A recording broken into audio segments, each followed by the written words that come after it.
Well guys, let's work with the exercise problems. The first one here is like 56.25 and I'm supposed to find the square root by division method.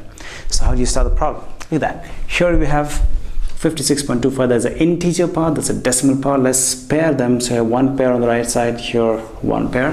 Well, that's it, nothing much. So now how do we start the problem is to find the square number close to 56. We know that 7 squared is 49, right? And I have 8 squared is like 64. I can see that 49 is smaller than 56, all right? And the next square number is 64. So I should take this guy. So I should start like 7 times 7 is like 49. So what you get here is like 7, and that's it. Yep. And we'll take this guy down, that is 25 down here, and the decimal goes up. That is it. So I find 725 is the number I have now. First thing I do here is to add these guys. You get a 14. All right. So what's the next thing? I have 14 and I need to write a number here and the same number here. So what is that number? Right. So let's check. Can I add one here and one here? That is like 141, which is very small compared to this. So actually I can take around 6 at least. So 1, 4, 6 and 6 and check. So what happens is 36, okay, and 3 up here. 6, 4 is 24, and you have 7, 2, and 6, 1 is 6, and is 8. 8, 7, 6 is big. So I have a 5 here, right, and 725, which is smaller than this guy.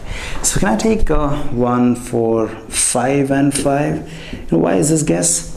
Because since this guy is a 5, I can only get 5 times 5 is 25. So the last number is 5 here. So 5 should be a good guess. Check it out. So 5, 5 is 25, 2 up here. 5, 4 is 20, and that is like 22, 2 down here, 2 up here again, that is like 5 is 7, 25. I got it. So if I take a 5 here and a 5 here, I'm getting 725, and that is it. I get a 0, 0, 0. So that is the square root of the given number. So the number was nothing but 56.25, and the square of this guy is nothing but 7.5. That is it. Okay, let's go to the next one.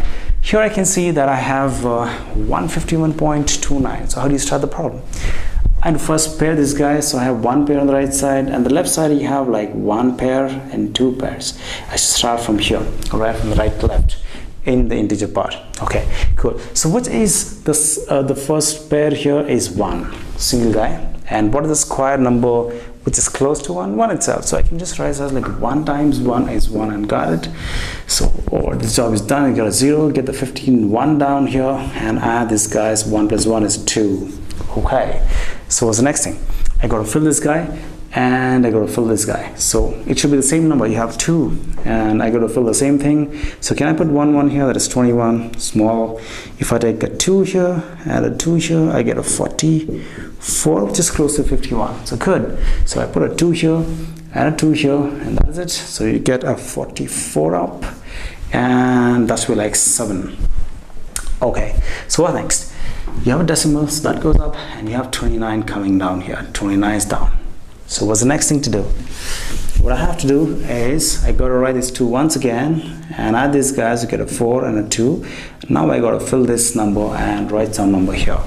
So what is that number? Right, so the procedure is same. So if you take 2, 4, and let's say I fill it with 1 and 1, I get 241. Very small compared to this. I think 3 should do, right? 3 should do. Look at that. So you have 2, 4. If I take a 3 here and a 3 here, I'll get a 9. I get a 9 here.